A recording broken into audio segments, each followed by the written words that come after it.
and it just when that, and it just when that, and it just when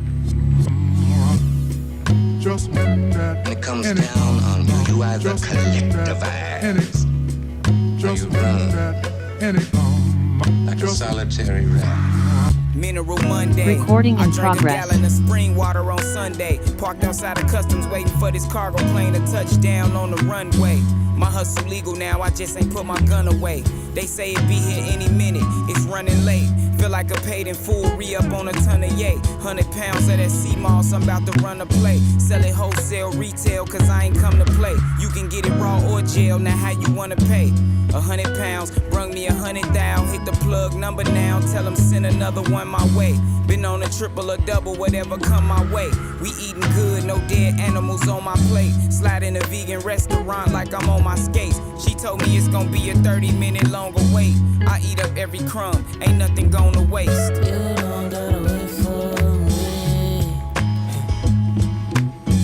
You don't gotta wait for me. pick up your head and look.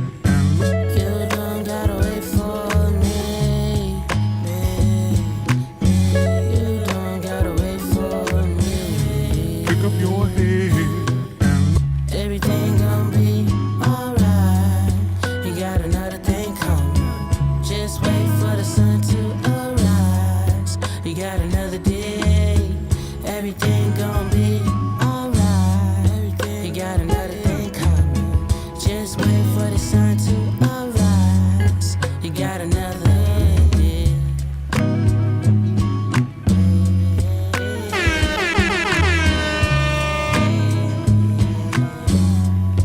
You got another day. Yeah. You got another day coming. Just wait for the sun to arise. You got another day.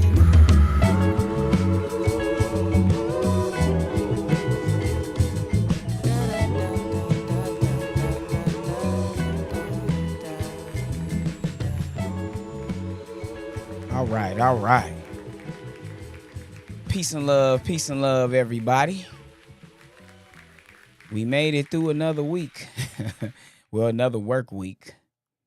It's Mineral Monday. I am your host, Royal Chief Marvo L. You know I got my brother Los with me as well. Hold on, Los, you with me? I'm just messing around.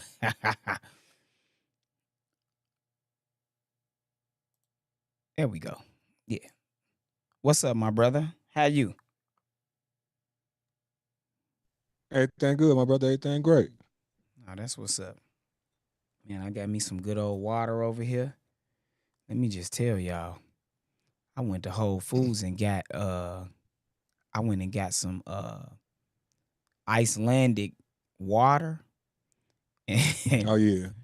yeah, but yeah, cause they giving us the trouble with the they saying the Mountain Valley got like all this arsenic in it. So what I end Makes up sense. doing, I went and got the Icelandic, and guess what? When I got back to the office, I cracked one open and it went. Tss. I was like, oh no. I looked at the bottle, all sparkling. Man, I was mad as ever. So then I tried to pour some lime in there. Then it, volcanoed on me. So I was like, okay. Yeah, you had a this science is- project in. Yeah. I was about to say, I'm like, dang, this is crazy. I could have just used sparkling water instead of baking soda and peroxide? Well, you make a volcano or something like that. Something like that. Baking soda and vinegar. There you go. Vinegar and peroxide. yeah. Yeah, the guy told me I did a science project. He was like, so when a volcano erupts, do they just climb up to the top of the mountain and pour baking soda in there and vinegar and then it fizzles out? I was like, oh, I see where you're going with this. You wanted me to explain what happens when a volcano erupts. I don't know that, sir. I only know what happens when you pour vinegar on baking soda. So, I didn't join any more science fairs after that. I felt like it wasn't for me. All right, but anywho, let's do a quick recap. Do anybody remember what last Monday, not last Monday, but what our last Mineral Monday session was all about? And y'all should have notes. Y'all should know that we're going to ask these questions. I don't know why y'all think that, we're just going to skip over and, have nothing to say about what happened. Anybody recall? At least tell me what Eugene said. Authorization. Ain't that something? This how you know when he just went straight to the nearest Mineral Monday text he could find. And guess what, Eugene? You're wrong. But I think Dr. Jim got it. Dr. Jim be paying attention, y'all. Defaults, presumptions, elections. Hold on. Let's highlight Dr. Jim real quick. There you go. Oh, we got two on the screen. Hold on. Don't do that. They always giving me some extra stuff, y'all. Be like, get your stuff together. Yeah, no, that could have been no Diddy or no. You go to we went to the restaurant. They gave me some extra stuff, but it was about defaults, presumptions, and elections. What is a default? Somebody tell me. What is a default? All you smart people in the room.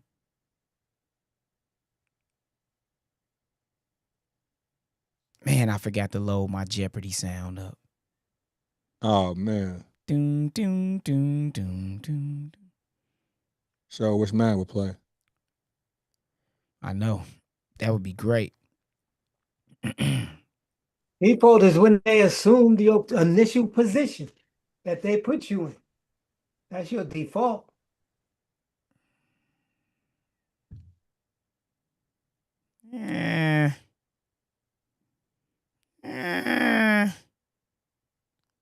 What happens if you do nothing? I mean, you're correct. Let's be clear. You are correct. What is? I don't know. I don't know what they're doing here. But yeah, let's just do that. So, because they are somebody tripping around here. All right, what is a default? Let's just go get the definition, because y'all, let me tell you what y'all ain't gonna do today to Marvel L. Y'all ain't gonna take me through there.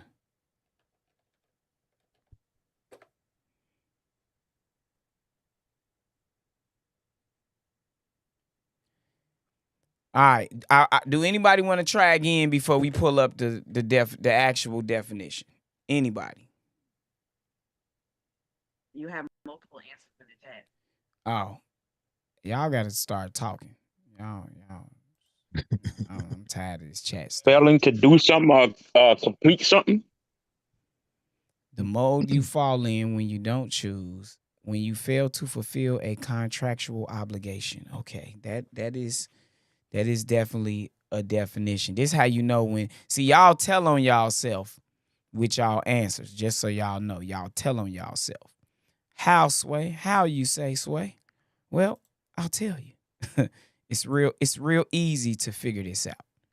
All right. So now, just give me 1 second. Let me do something real quick.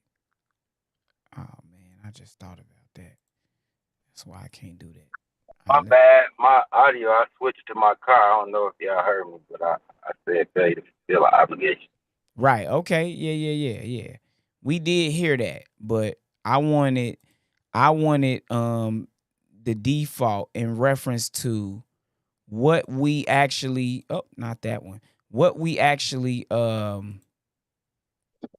talked about last week. We talked about defaults. What else, y'all? Come on. What else? Defaults. Presumptions and elections. I should have exempted you because you clearly know. You clearly are paying attention. So now, defaults, presumptions, and elections. All right, let's just real quick go to this definition of default. So this is what I mean when I say some of y'all went to the internet and y'all read the first thing that came up.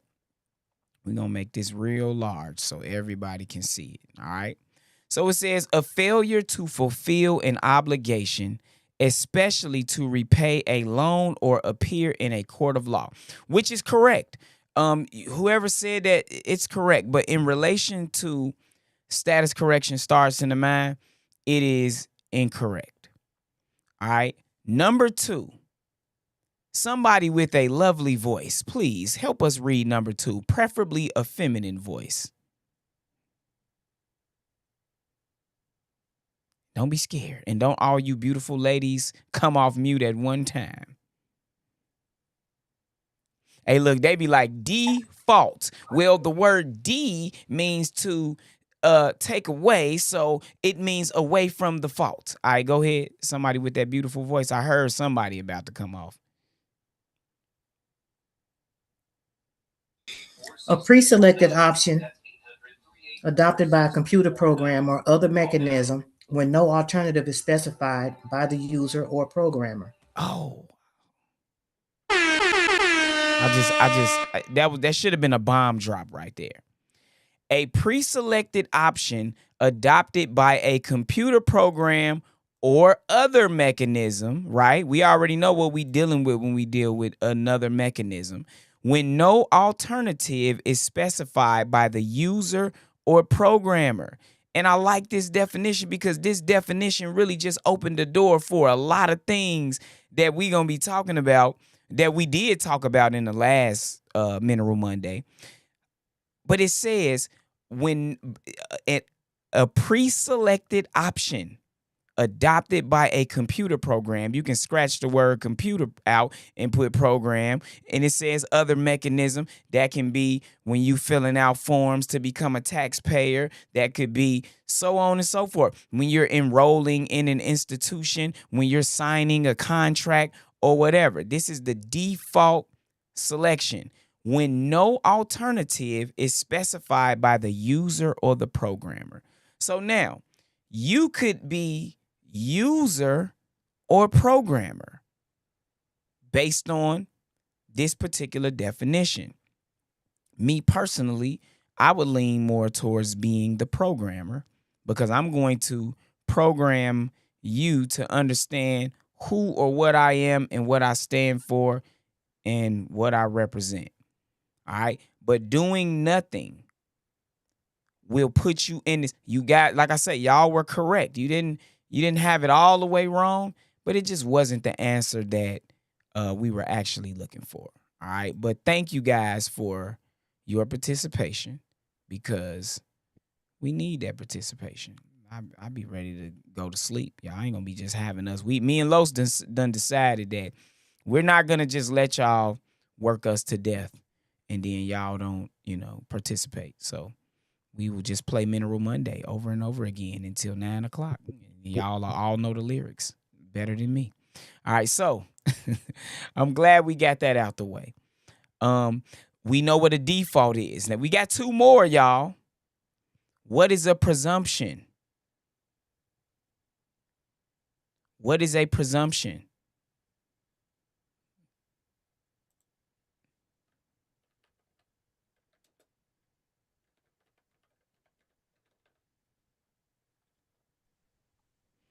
Would it be on the level of assuming? I mean, you gonna ask me a question after I ask the question. Uh-oh. Ty O said, assumption strengthened by behavior. I like that. That was, how like a student trying to be like teacher's pet or something like that. That's one of them type of answers. That's not a shot at you, Ty O. That was a beautiful answer, but I'm just saying like, that's one of them students who were at home like, I'm gonna blow the teacher's mind tomorrow. Look at her. That was right from my notes. See what I'm saying? Right on the slide. See? Hey, that's what I'm talking about. That's why I said what I said. That's the student that's trying to be. Listen, let me tell you something. If we was giving out a free t-shirt for that answer right there, let me tell you, for the best answer, she would have got that one. Assumption strengthened by behavior. I like that. Look at you. All right. Well, let's see what the actual definition of this particular term is. Presumption. An idea that is taken to be true and often used as the basis for other ideas, although it is not known for certain. And here we go, y'all. I'm telling you, the sister right on point.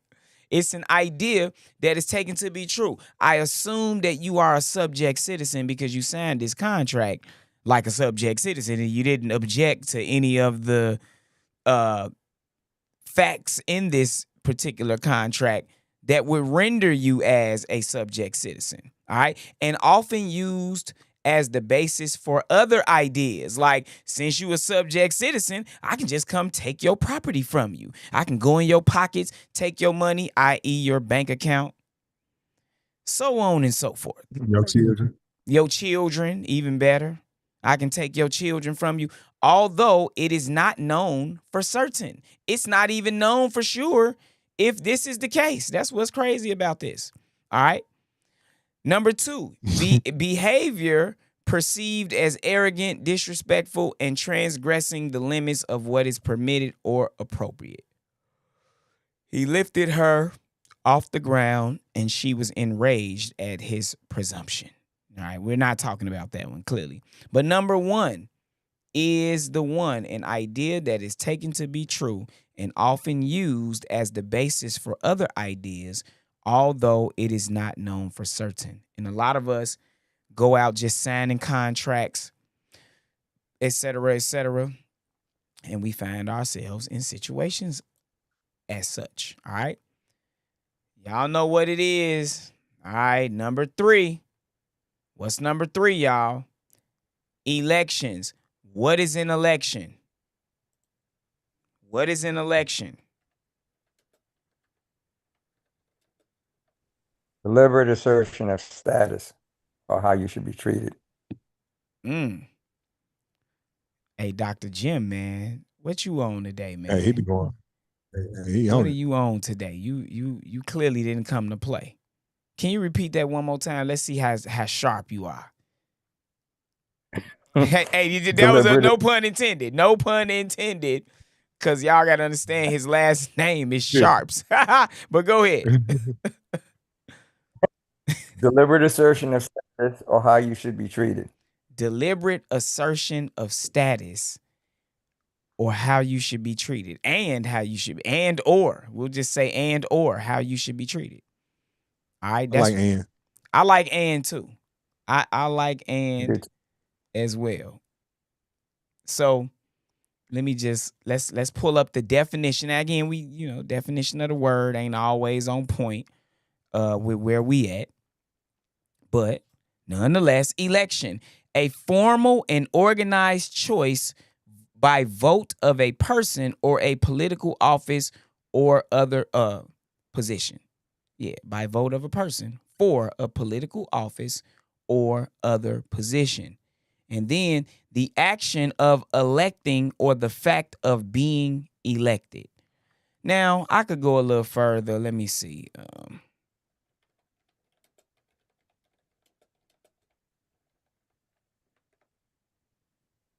All right. Now, y'all ready? We got to go a little further. Y'all should have known we was going to go further because we only do deep dives over here. And this is really shallow water. This is not even a deep dive. All right. So what is election and contract law? Y'all have to understand that they give you definitions of words. And then sometimes the definition of the word will match up with the legal definition. Sometimes it will not. Here is one of those times. All right. So in contract law, election is the irrevocable choice a party makes between two consistent, legally available options after a breach, such as affirming, continuing the contract, or terminating, canceling it. Once this choice is communicated, it is final, preventing the party from switching to the other option later. All right. So now, it ain't necessarily after a breach, when we dealing in the type of contract law we talking about They going off of Sewell and Kettle lawyers. So of course, we didn't go into Black's Law Dictionary, which we can, and you see here election of remedies. Let me see. I'll do this one more time. No, I don't need. I'm not gonna do it one more time because I was gonna take it a whole nother place. But I don't want to spend a whole lot of time on where we were last week because you can catch the replay on that coming soon to UniI Community. However, keep in mind, y'all. This again. Last week we talked about defaults, presumptions, and elections, and it's very important for you to understand those terms, what they mean, because at the end of the day, you are either in a default position, meaning, if you didn't do anything at all, y'all, and you find yourself in the system, then you are whatever the default was. You the default character. You know how you play a video game and you can, design your character to look like you, put some locks in his head or whatever, UniI t-shirt or whatever. Yeah. You have just selected whatever character they gave you, but you have the ability to change your appearance, how you appear, how you show up. And that ain't always your physical appearance. That's just how you appear, what status you appear in front of these people. Presumption, once you assume the default election, they presume that you are in the default status. That's how that works. And then, you have the election, which is when you make the choice and say, hey, this is who I am. Not that guy who you thought I was. I'm not who you thought I was. You got me messed up because I ain't him and I ain't never been him, So you have the choice to do so. So we ain't going to spend too much more time there. This is Status Correction Starts in the Mind Season 2. This is my favorite one, y'all. I ain't going to even front. Can't even lie. All right, this is Season 2. I got the wrong date on there, so I know I got the wrong date because I didn't change the date. All right, but today is Monday. What is it? The 18th, 16th? Yeah. See, look, I don't even know what day nothing is. All right, so it is actually. I think I put the wrong date right there. That was yesterday because I did put this together yesterday, but it is Monday, March 16th. 2026. And again, this is Mineral Monday. Status Correction Starts in the Mind Season 2. And our topic of today is authorization versus access. Representation without surrender. This kind of stems from where we left off. Dealing with the default status, dealing with the presumption, and dealing with the elections. And we'll get into how they coincide as we walk through this slideshow here. All right. So where this fits, we are building a systematic understanding of how individuals interact with administrative and legal systems. All right. Each lesson adds a foundational layer. So, we starting off at lesson 2, but we know lesson 1, week 1 was about bridging the gap and, from mindset to mechanics. That's what lesson 1 was actually about. That wasn't really a part of this particular presentation, if you may, but it's more like an introductory portion of the course. All right, so lesson 2 was notice versus permission, understanding when you're giving notice to someone versus asking for permission to do something. I don't mind putting people on notice. I don't like asking for permission. I'd rather make a demand. Some people, hey, you might feel like, oh, I'm just going to be polite. In this system, you don't want to be polite. Polite ain't always right, okay? Polite is not always right. That was, if you really know, that could have been a double entendre right there in itself. But moving on. So lesson number 2, which is lesson 3. I know Los know what I'm talking about. All right. Oh yeah. No did. No diddy. Exactly. No diddy. All right. Fiduciary capacity. All right. Understanding who the fiduciary is. You know, everybody always talking about the Form 56, notice of fiduciary, you know, all of that other good stuff. Form 56, Form 56F, right? Y'all have to understand that you need to know when to use those forms, who is stepping in as the fiduciary, who is being appointed as the fiduciary. And we talked about a few different fiduciaries, terminating fiduciary, so on and so forth. All right, we're not going to go all into that. So number 3, which was last Mineral Mondays, lesson 4, defaults, elections, and presumptions. We talked about that already, so you know, we're not about to go into that. And number 4, where we are now, authorization versus access. Tonight, we examine what happens when another person is allowed to interact with a system on your behalf and why the terms of that interaction matter profoundly. We got to understand these things. Everybody want to know how to fill out forms and how to correct their status, but we not getting the foundational understanding. I'm telling you, that's why we decided to do these courses. This status correction starts in the mind. And like I told y'all, this is an old course that was started a while back, but we didn't really lay this thing out like it needed to be laid out. And I think now we're doing true justice to getting a true understanding of what status correction is, because a lot of people just don't understand. All right, most people lose control not through elections, but through delegation. All right, not through the elections, but through the delegation. When someone else communicates with the system on your behalf, the terms of that communication, who has authority, who is responsible, and what has been acknowledged must be precisely understood. Vague or uninformed delegation can silently shift your standing in ways that are difficult to reverse. And we talked about the UCC. Was that last week, Los? I think it was, where we talked about the UCC. And just understanding that, signature by representation, if I'm not mistaken. Representative. Yeah, signature by representative. And somebody tell me right now, what did we learn? Let's see if y'all was paying attention.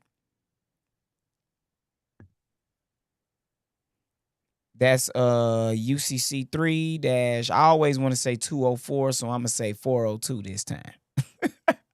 Cause hey, you know, my brain just told me, like, bro, you dyslexic with your thoughts sometimes. What did we learn in UCC? Go ahead. Precise. What you say? I said you was precise. Hey, I you know, and it be like that because you know you got the other one that's 3-204 that's some sauce, and it ain't in your regular UCC, but it is in the regular UCC, but not how it is in the other UCC. And again, we're going to get into that because after status correction, during status correction, we're going to get into the UCC concept. But UCC 3-402, signature by representative. What did we learn there, y'all?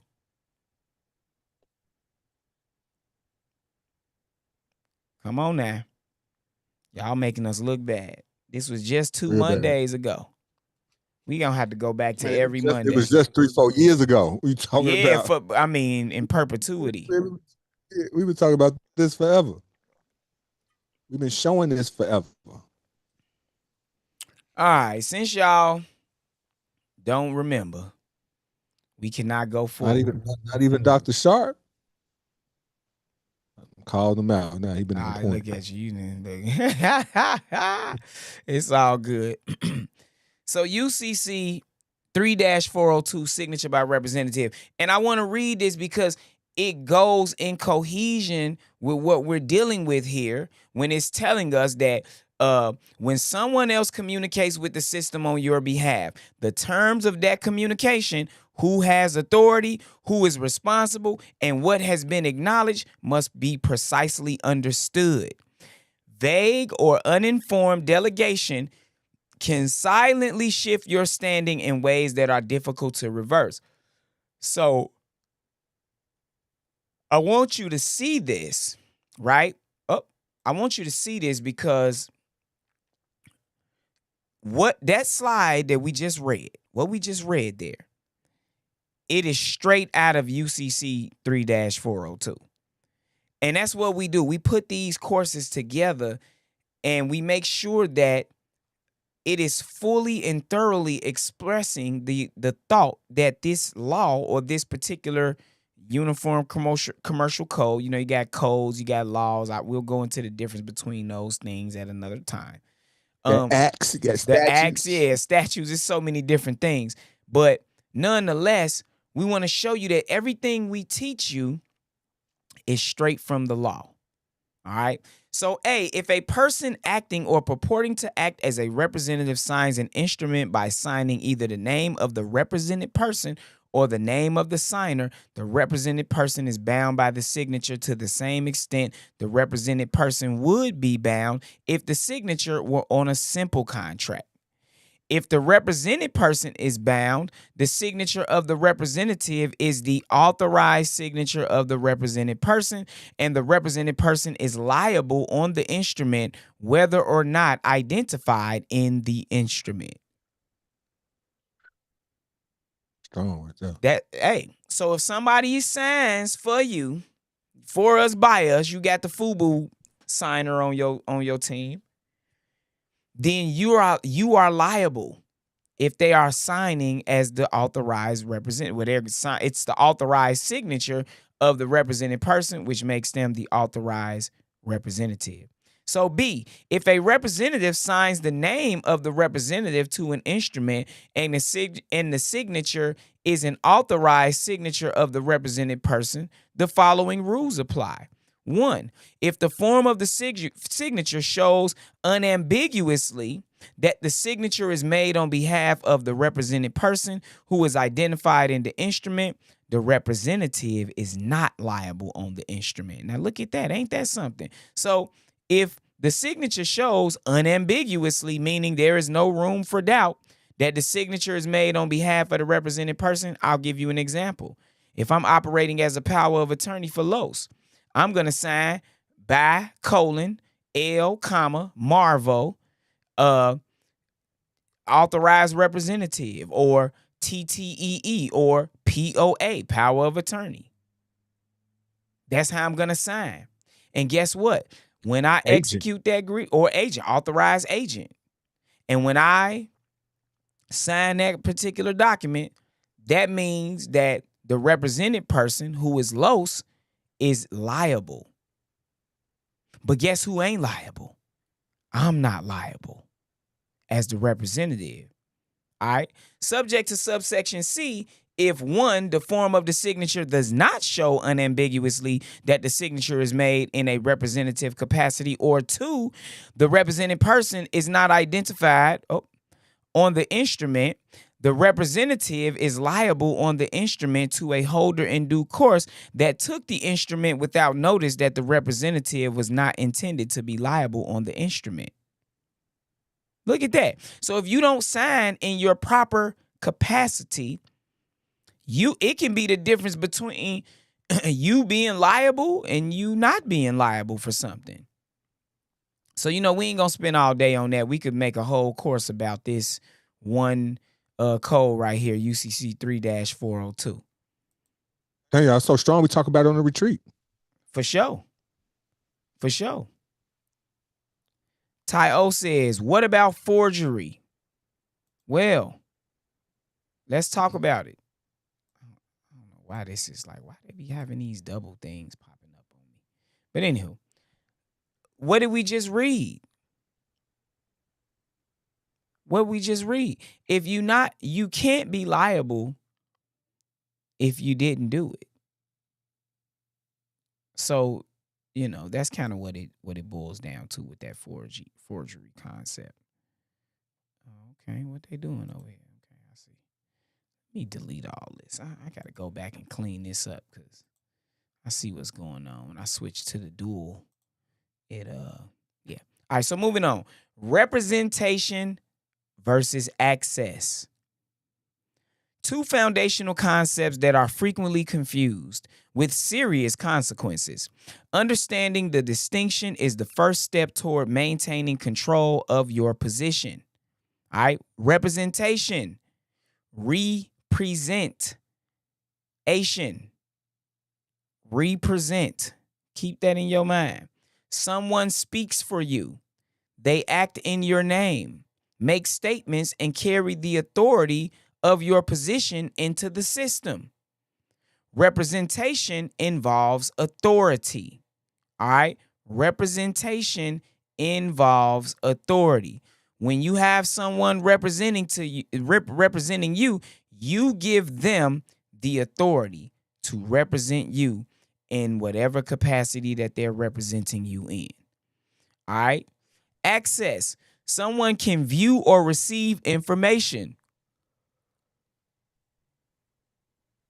They observe, analyze, and review, but do not act or speak on your behalf. Access involves information only. These are not the same. Treating them as equivalent is one of the most common sources of unintended delegation. I remember we talking about delegation here and how most people trick their own self by failure to delegate. Seriously. All right. Representation defined. Representation allows another person to act on your behalf within a system. They become your voice, and their communications carry weight as if they were your own.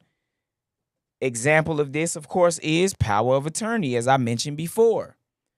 Power of attorney is you. They got the power to be you. All right, so number one, representatives can communicate with agencies, speak directly to administrative bodies, respond to inquiries, and manage correspondence. So, they can deal with if somebody sent out a letter, a debt letter, you owe me some money. If I'm your representative in that capacity, and that's the capacity in which you have allowed me to represent you, then I'm able to send off a debt validation letter or whatever it is. All right.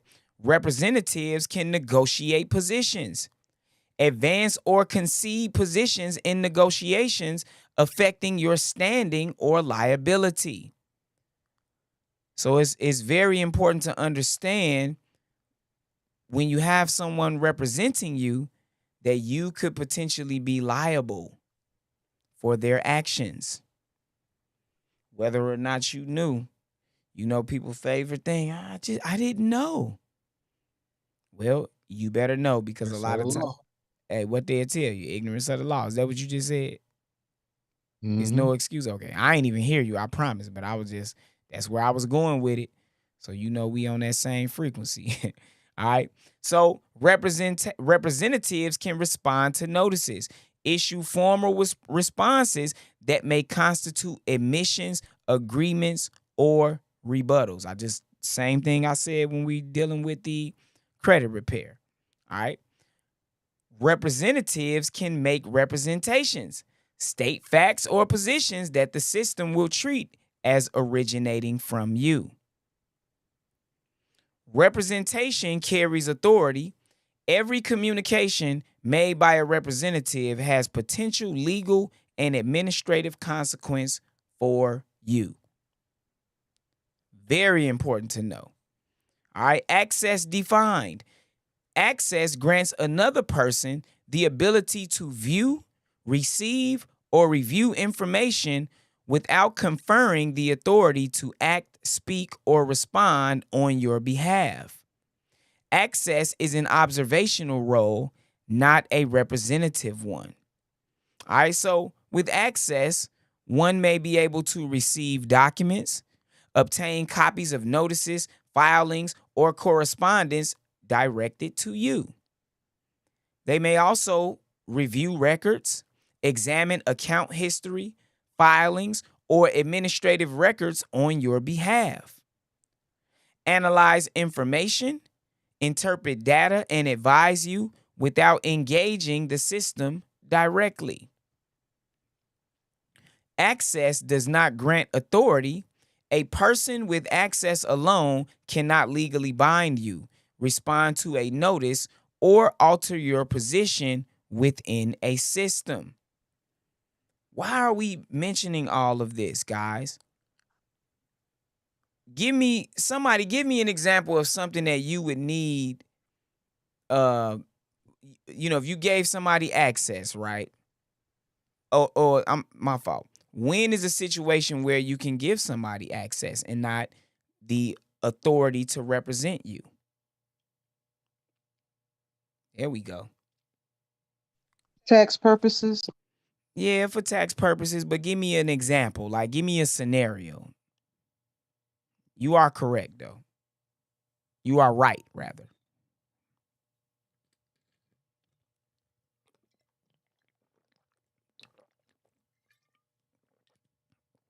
Somebody, anybody? One scenario. I would say if you were calling in on their behalf to request, say, their transcript, you would need a power of attorney Absolutely. You would need a power of attorney. to be able to do so. That is correct. That is a correct expression of what I was looking for. In my mind, I was going to give you this example. You apply for a business loan. You go in there and say, hey, I make $1 million a year. You bring your tax returns.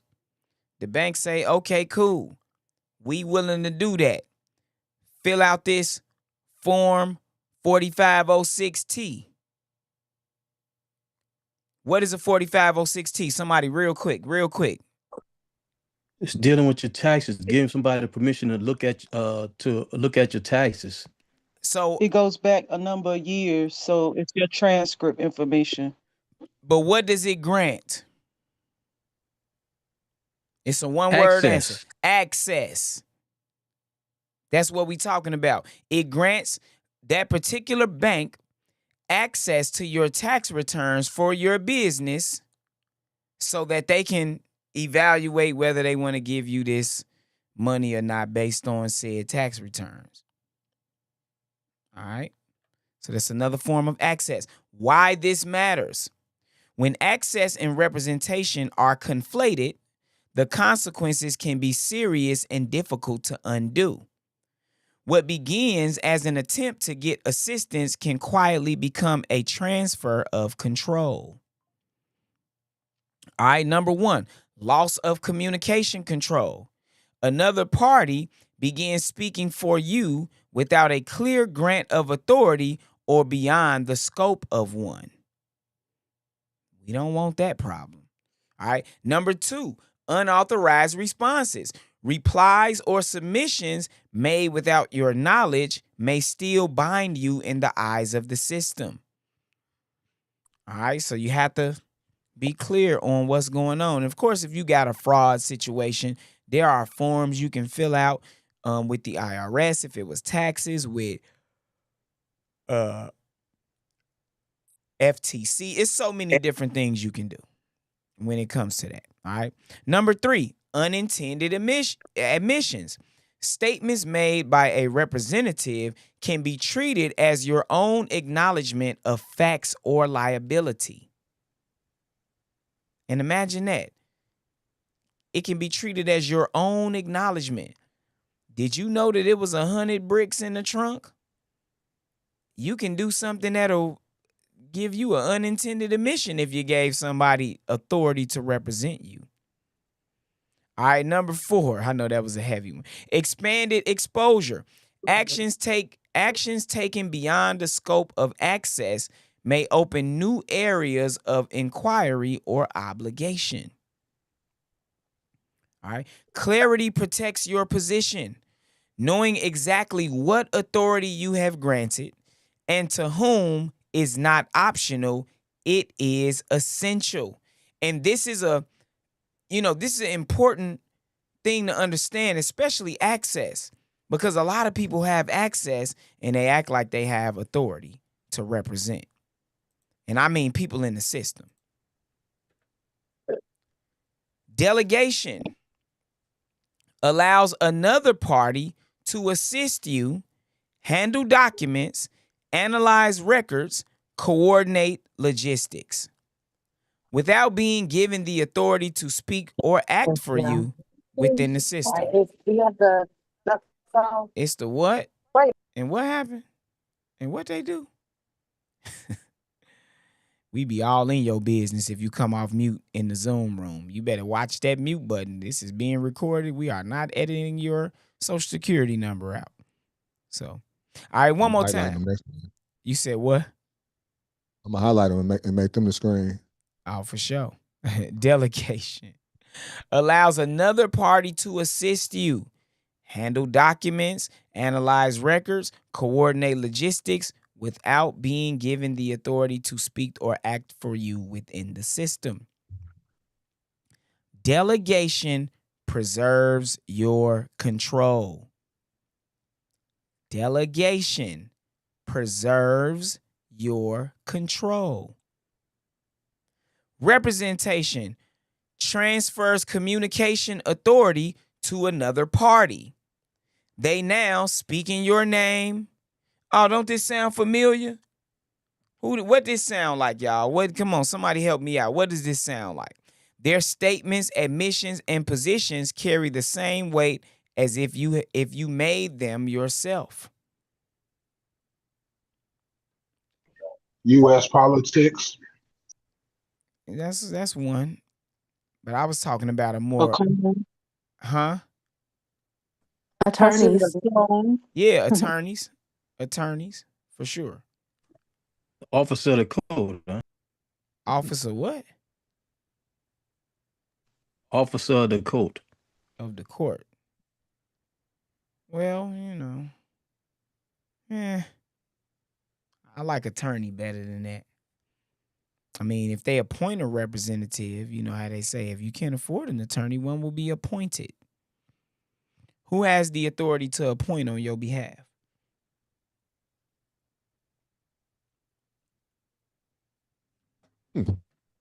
I'll wait. I mean, You See, I'm do. looking. Ourselves.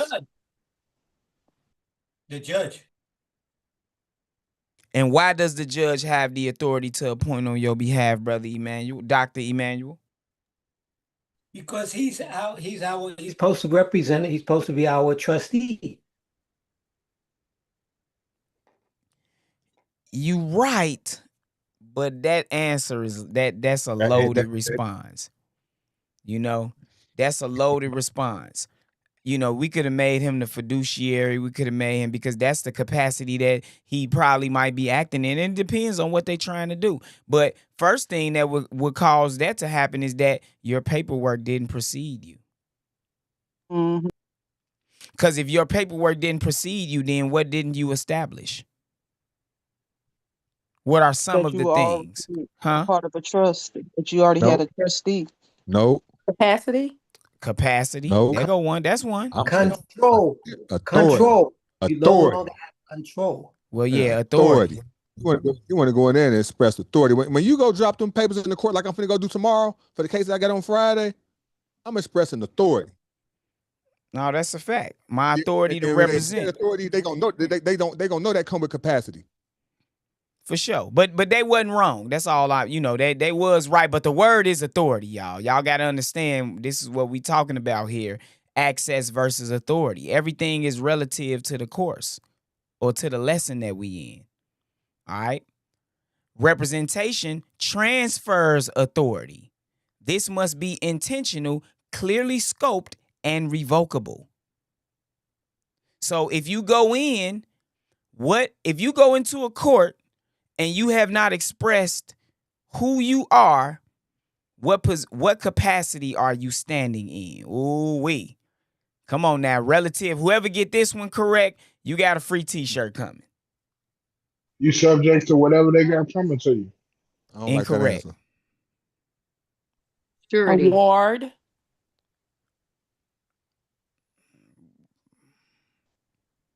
What position are you I would say a standing in? minor. We I learned said it. award. And yeah, award, a minor. I love all that. I love all that. Right. But let me ask you this. If even though those are right, the answer is right. Award, minor, you're Ward of right. the state. That's the same thing. What I'm saying is there is a word, and we just went over it, and I want that word. Default. Default. Fault of Ding, ding, production. ding, ding, ding, right there. Since we ain't got no, default. You go into court without expressing who you are, putting anything on the record. If your paperwork does not precede you, you are in the default standing. And that is the standing that is the ward, the guardian of the state. No. I'm sorry. Not the guardian of the state. Because the guardian, the state is the guardian. You are the ward, you are the minor. Because they know you can't speak for yourself because you don't know how to talk to the court. Because the court speaks on paper. Court is on paper. When your paperwork precede you, you don't got to do a whole lot of explanation. It's important to know these things, all right? These two concepts, delegation versus representation, must be clearly distinguished before allowing anyone to act on your behalf. The failure to do so is not the technicality, it is the primary mechanism by which control is lost. And that's part of the issue that we're dealing with in status correction. We're dealing with people who are losing control because they don't understand what they're signing, what they're agreeing to, what they're committing to. They don't understand. And that's what we are here for. We teaching you these classes so that you can understand how to keep control over your status. Because you can have all the paperwork filed in, and then you can easily put yourself back in the default status by running your mouth too much, by filling out templates and not understanding what you're doing, so on and so forth. All right. Advisors and professionals. Professional advisors operate through formal roles that involve either representation or access, and often both. Understanding which role applies in any given interaction is essential to protecting your interest and also essential to protecting your status. Please understand that the word is status, but all right. So number one, accountants may prepare filings, review records, or communicate with tax authorities, each function carrying a different level of authority. Keep that in mind.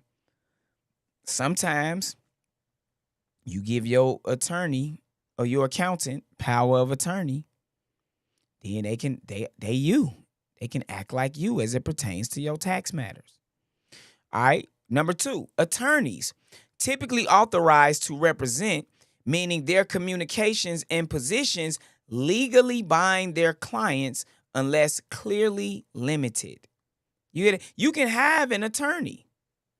You can have an attorney and you can limit the level of authority that they have to legally bind you to an agreement, contract, whatever. All right, number three, tax preparers, often granted access to records and filing authority, which can extend into representation if not clearly defined. Got to make sure we defining things in the proper manner. All right, number four, consultants may advise without formal authority, but informal communications can inadvertently enter the record as representation.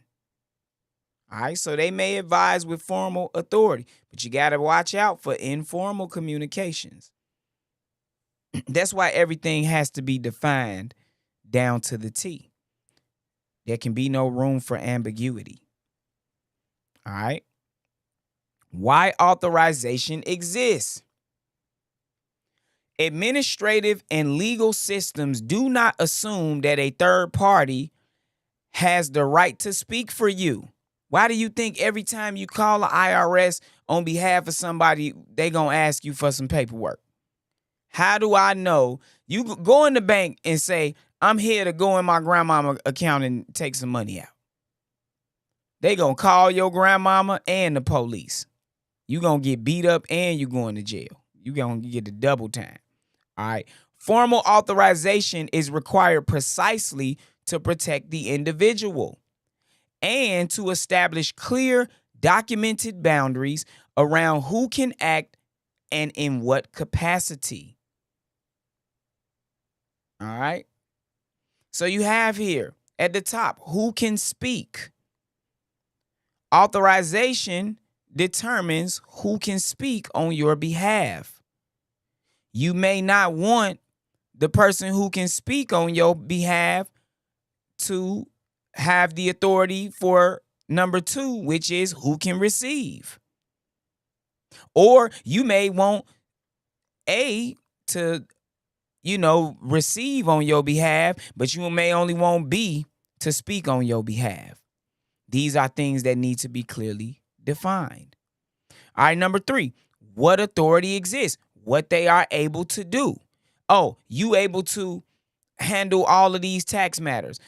When I used to do credit repair, I would make my client sign a power of attorney that I can do anything as if I was them as it pertains to their credit for the purposes of credit repair, which brings us into number 4, scope and limits.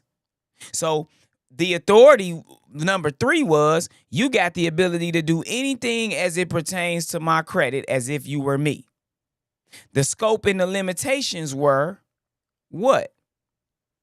That I only can do this for credit repair. That means that I can't go into the bank and open up or get a business loan or get a personal loan in their name. But if I was holding on to that durable power of attorney that Royal Chief Marvo L produces, then I would absolutely have the ability to go into the bank, apply for loans, open accounts, back cars. I could do whatever in your name. That's a powerful, durable power of attorney, and you may or may not need that. And we got some goodies coming up real soon. We working on something right now. We got another one of those guides, and it's gonna be amazing. I'm not even gonna tell you about it. I'm gonna just wait. It might drop tomorrow. We'll see. We might have another session tomorrow night right before OMP call. All right. So authorization forms are the structural mechanism that define these 3 dimensions. They are not bureaucratic formalities. They are instruments of control. When completed without understanding, they become instruments of surrender. All right. So the 3 dimensions that we're talking about is who can speak, who can receive, and what authority exists. All right. And then, of course, we have to add scope and limits because you need to know what their limits are, what range they have to act on your behalf. What are they able to do? That could scare me, y'all. I don't know about you, but knowing people got certain levels of authority, that's why I don't trust attorneys. They work for the state. All right. Access without representation. There are situations where you want professional assistance, analysis, review, document handling, without granting that professional the authority to speak or act for you within the system. This is observation, not representation. All right, this is observation, not representation. The advisor reviews your records and advises you privately.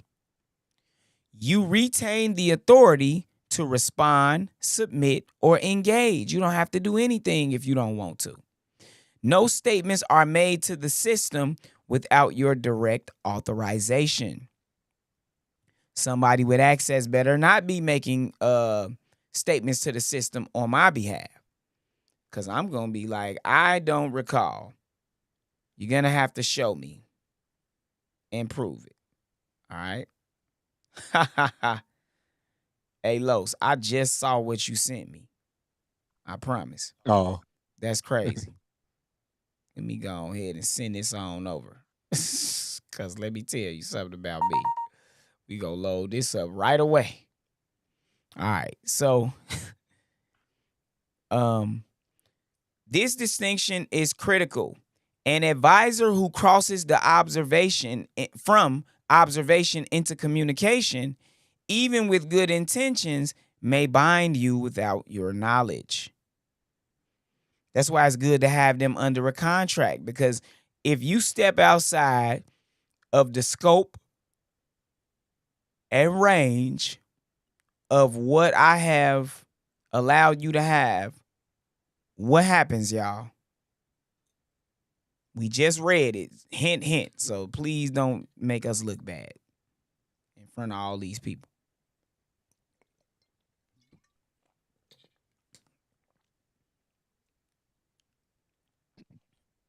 No, nobody. Hold on. Any obligation to follow what they said. It's a breach of fiduciary. Ah. Breach.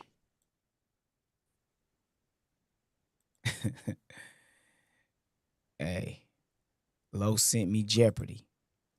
So the next time y'all be quiet,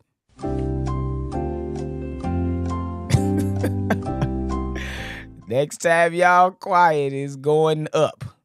We just gonna go to a commercial break. All right.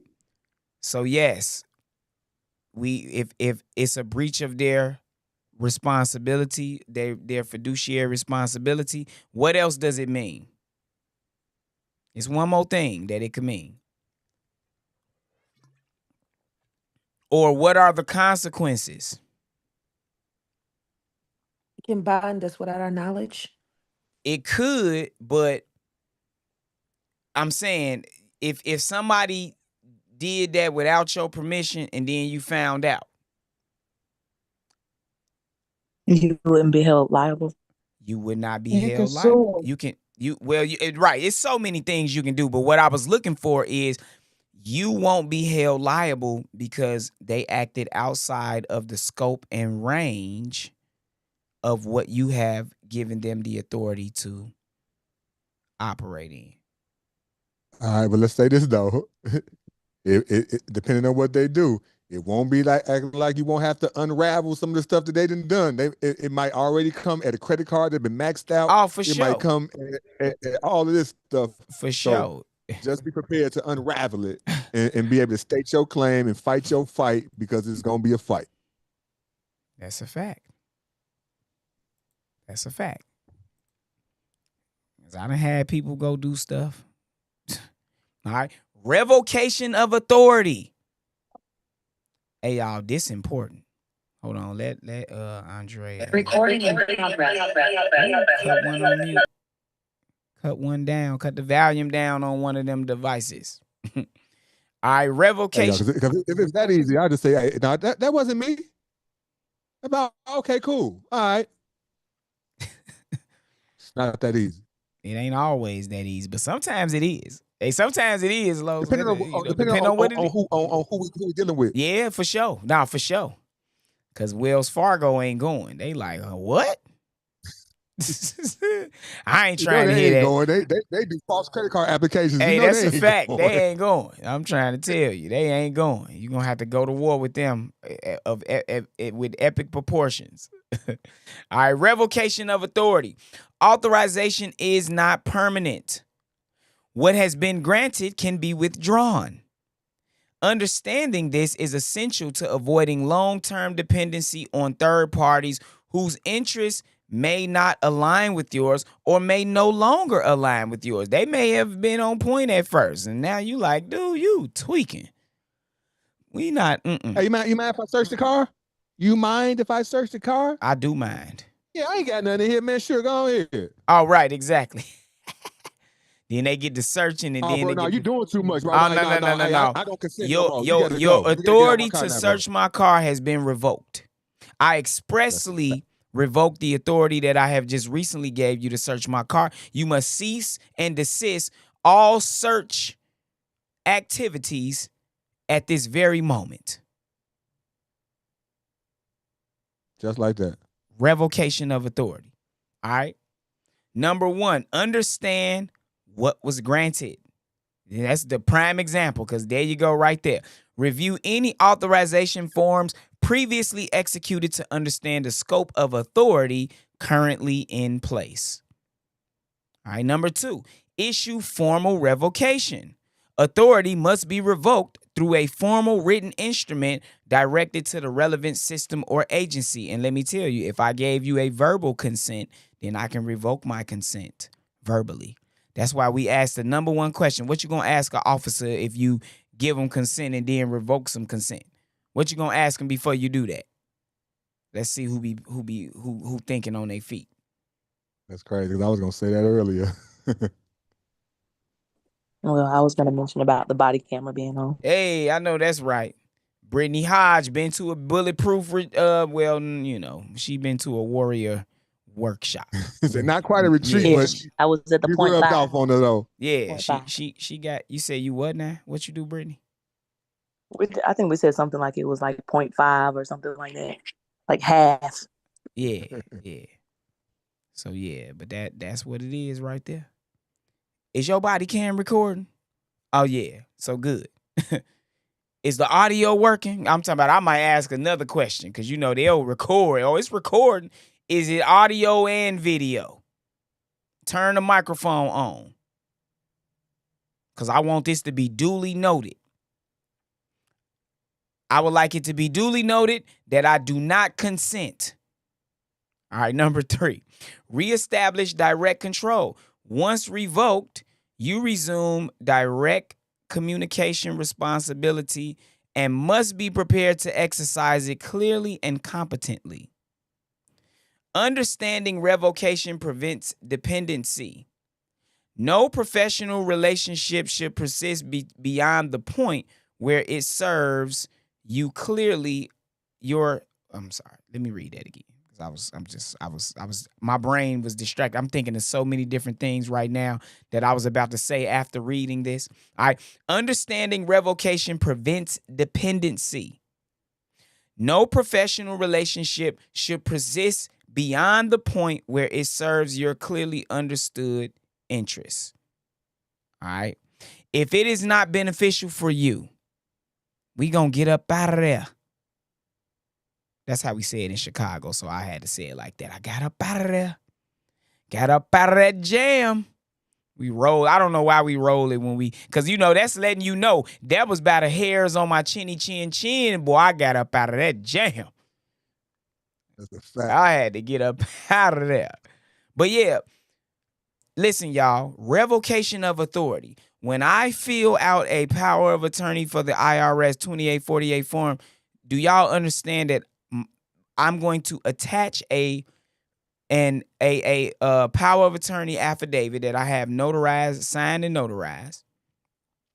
And in that affidavit, I am going to be revoking the authority of every power of attorney that I have ever filled out, ever. I just gave you some game right there. I hope y'all really, I'm just saying,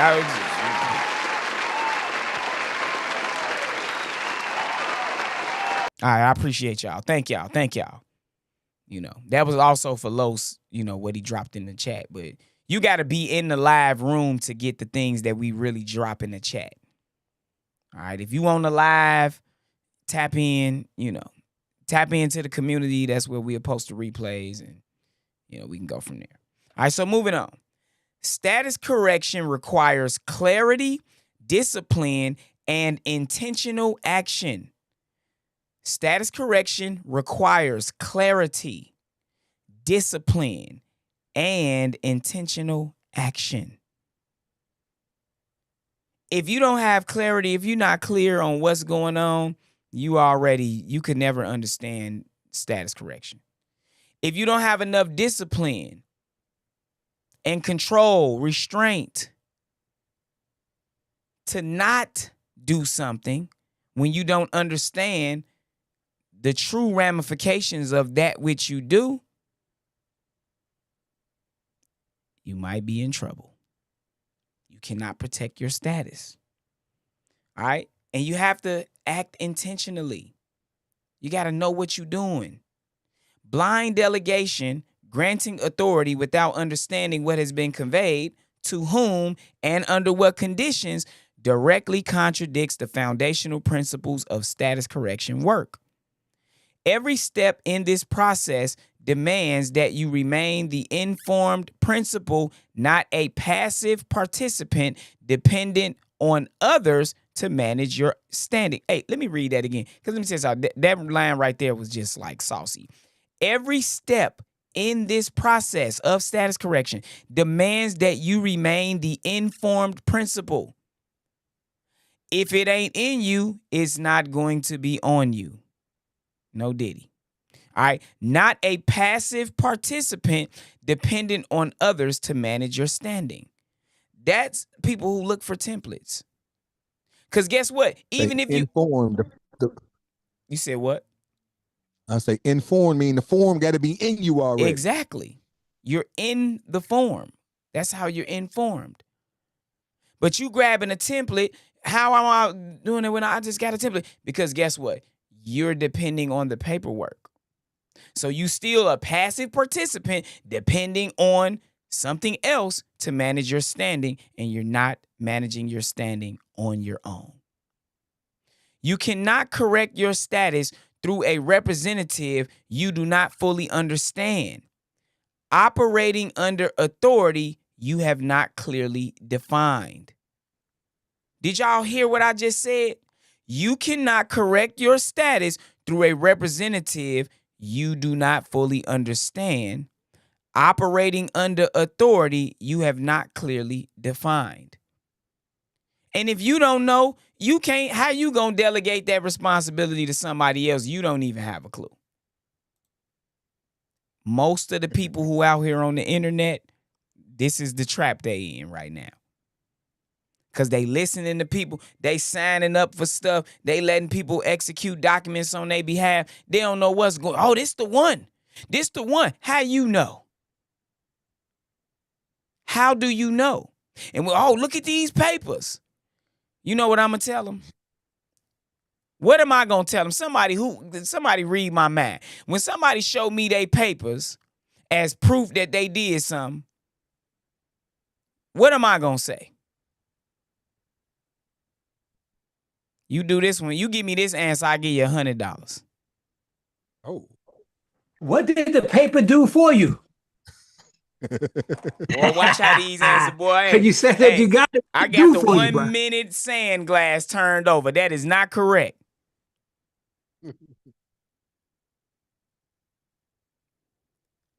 They gonna say status correction starts in the man. Can you stand on it? Did you read it? Look, they got, hey boy, for $100, boy. They shaking their tail feathers. Hey, that's all we got to do. Start offering money around here. And when I tell y'all what it is, and you don't get it, you know, the sand glass almost out of sand, y'all. It's at a minute. You know, it was a minute. Hold on, let me just show y'all, because y'all might think I'm just flexing right here, right? Did y'all see that? Yeah, it's almost over with. It's almost over. Let's see. Did anybody get it? It's over. That's a little bit left in there, but it's over with. And then verbally take it back. Oh.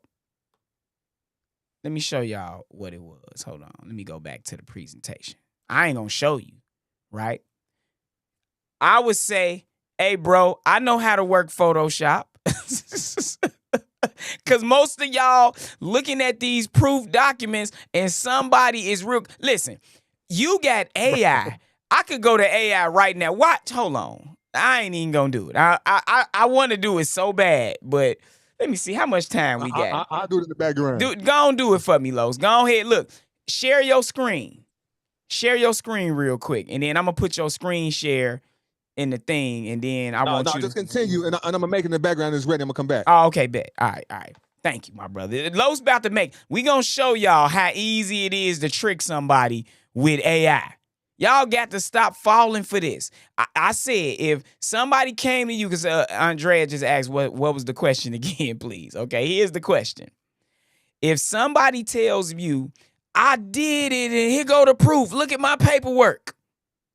And they show you some paperwork that proves that they did what they said they did. I said, what am I gonna say?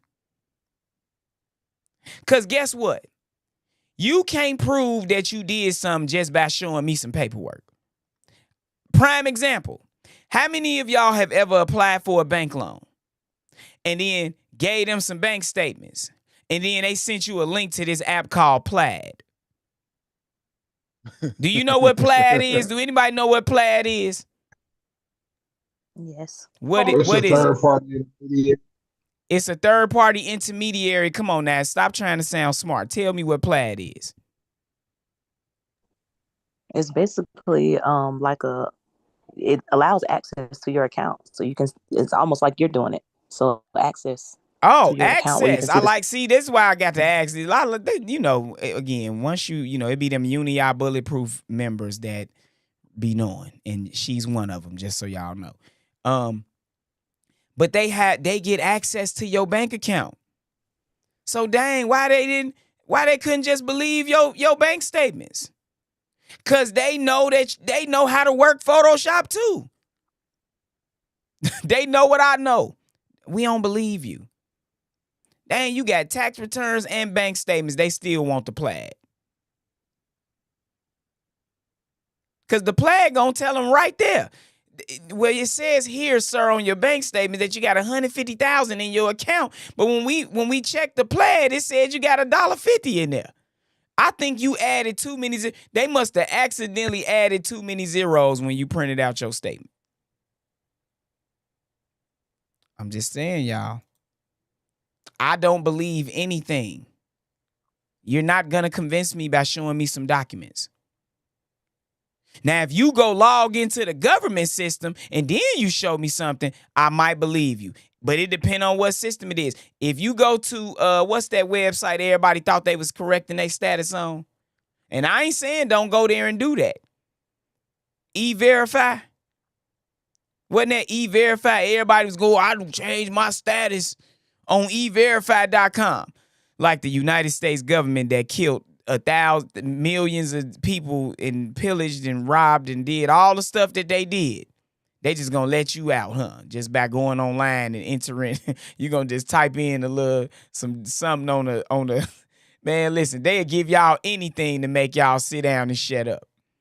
And you buying it. And I'm not. I'm like, do y'all really? I'm just saying they killed all kind of people to get the control that they got. They still killing folks. Folks still dying. He died of a heart attack. They done hit him with the caught the dart to the neck, had a heart attack. They done collect the dart and got up out of there. I don't believe nothing, y'all. Hey, believe half of what you see. None of what you hear, even if it's spat by me, you know, in the words of a fellow MC. So I'm just, you know, don't believe it, y'all. I had to stress that because some of y'all are gullible and y'all going for it. And I done seen people do that all day. And this is why we are not filling forms tonight. Or, filling, because, you know, we ain't showing y'all how to do that yet. We gonna get to the forms, y'all. But you have to understand these foundational principles and concepts. And let me tell y'all something. We had to learn this stuff the hard way. Ain't nobody lay this out for us like this. We had to figure it out by doing our due diligence, doing our study. All right. So why we are not filling forms tonight. Execution without understanding is one of the most dangerous patterns in administrative and legal contexts. Signing an authorization form without knowing what it confers is how control is lost, often quietly, often permanently. All right, structure first. That's the most important thing. Tonight's session establishes the conceptual framework. What authorization is, what access means, and why the difference matters before any form is introduced. Forms later. Future sessions will reference specific authorization instruments. By that point, you will have the understanding necessary to evaluate exactly what you are signing and why. Understanding is the foundation. Every form, filing, and communication is an expression of the principles covered here.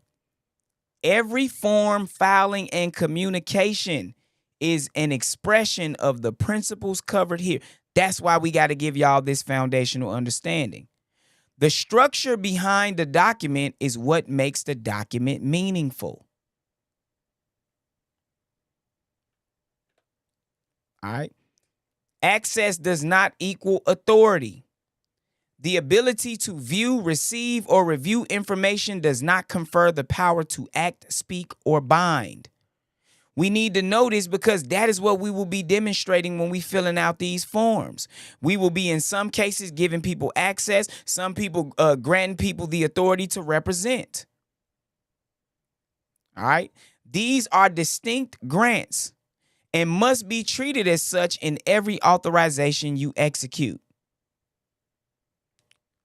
Representation does not equal ownership. Allowing someone to speak for you does not transfer your underlying rights or standing. But uninformed or unlimited representation can create positions that effectively function the same way. So you want to be informed and you want to limit the amount of representation or the level of authority, the range and scope someone has when acting in a representative capacity on your behalf. These two principles are the anchor of tonight's lesson. Return to them whenever confusion arises about the role a third party is playing in your administrative or legal affairs. Very important. All right. Real world application. The distinction between authorization and access is not theoretical. It appears across every major domain where individuals interact with administrative systems. And we have went through these before, and you will see a lot of the principles that we talk about, they carry over into every domain. We'll just keep it, anything you dealing with. That's why we teaching you like this. Number one, tax matters. Power of attorney, third-party designee, and disclosure authorizations each define different levels of access and authority with the IRS. Number two, banking.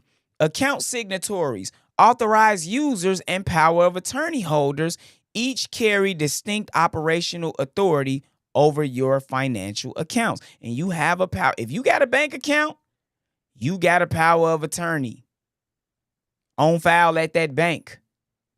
I promise you, you do. Even if they didn't tell you.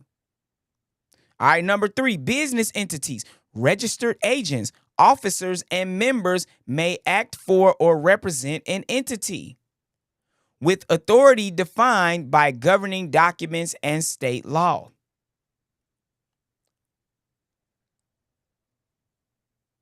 Number four, legal matters. Attorneys of record speak for clients in proceedings. Their representations are yours unless clearly limited in the engagement agreement.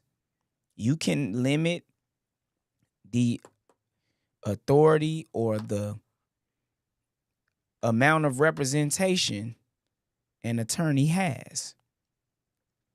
All right, administrative processes, agency interactions, benefit enrollments, and compliance filings all involve defined channels for who may communicate and in what capacity.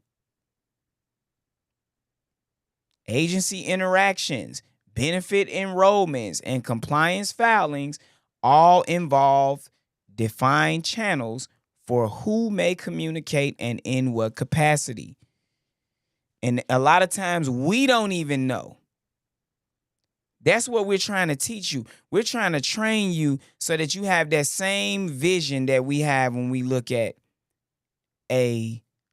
when we are entering into any contractual marriage, whatever. My brain it didn't give me the word I was looking for. All right, so looking ahead, very, very, very important, our next Mineral Monday. All right, the tax persona versus the living person. Ooh, this one right here gonna be a little juicy. Next Mineral Monday, we examine one of the most consequential distinctions in status correction work: the difference between the reporting construct created by administrative systems and the living person subject to that construct. Two very different things. How reporting systems create liability. Understanding the mechanisms by which tax obligations are attached and to whom they are actually directed. Identity versus legal construct. We went through this in previous status correction lessons. I believe it was season 1. The difference between acting as the natural person and operating through the administrative identity assigned by the system. That is a real thing. And that's why a lot of people getting finessed when it comes to status correction, because they don't understand the difference between these two things: your identity versus the legal construct, the identity that they created for you. You're showing up as the tax persona. Or a better way to say it, you're showing up as the reporting construct created by the administrative system. All right, number 3, implications for status correction. Why this distinction is foundational to every subsequent step in the correction process. So again, we walking you through this stuff in a proper manner. Closing thought. Authority should never be delegated without understanding. Clarity preserves standing. Standing is your status. You got to be clear. Every authorization you grant, every professional you engage, and every form you sign is an expression of your current level of understanding. The goal of this series is to ensure that every action you take is informed, intentional, and in full alignment with your position. Tonight's lesson is the lens through which all future authorizations must be evaluated. All right, so Mineral Monday Season 2, that was Lesson 5. I hope you guys enjoyed that. I hope you guys were edified. Are there any questions? Are there any questions? All right, Dr. E-Man, go ahead with your questions, my brother. My elder. Okay, we talked about the benefit enrollment. When we paid Social Security, I'll be 70 this year, so I'm out of all of that stuff. So, but point is, we put in the Social Security. So, are we supposed to get security, or do we have to forsake the benefits enrollment as Social Security, or how does that? I see that coming up. Okay. See that coming up. That's a beautiful thing. Let's go back to the slides, then we go to Andrea. Let's go back. Yes. Did you ever tell us what the answer was to the question you asked? Yeah, I said I'm gonna tell you I know how to work Photoshop too, for the $100. Oh, okay. So that was the answer. Yes, I that didn't was the realize. question. Okay, my bad. Thank you. I know you thought it was like some mind-boggling, that sister right there. I'm telling y'all, she got a sharp sword. Watch out. So I wanted to come back to this second to last slide because it basically answers your question, my brother. And it answers it right here in the second category: identity versus legal construct. The difference between acting as the natural person and operating through the administrative identity assigned by the system. So now, who actually has, what did you say again? What were you talking about? I forgot already because I didn't went. What were you specifically speaking about, Dr. E-Man? The term benefit enrollment that you had on the screen. Right, but you were saying when it comes to what? Benefit Social So, Security. in reference to social, since we paid into Social Security all our lives, then that is a benefit that we enrolled in. So that's where Absolutely. I question it was. Absolutely. And now I'm supposed to receive it, which I am. So that's where Who's the question. receiving it? The Social Security number guy. Oh, because you said I So am. all caps. You said I am as if, you know, I don't know. I just wanted to make sure. I wanted to make sure that you knew what you were talking about. And I knew you was going to wake right up. That's why I went back to that slide, because the slide tells you everything. It didn't give you, you know, the specific way that I probably addressed it in another presentation. But yeah, that's what's going on here, my brother. You got to understand that you don't have any of that. A lot of the paperwork that we fill out on status correction, a lot of that paperwork is that was funny. Let me show y'all something. Hey, Los funny. Los is hilarious. This is my brother. That's why he my brother. It took a little second because I forgot all about that, you know. But I'm glad you brought that back, you know, because this. Because I was really trying to make it right, but I couldn't find the right photo or to really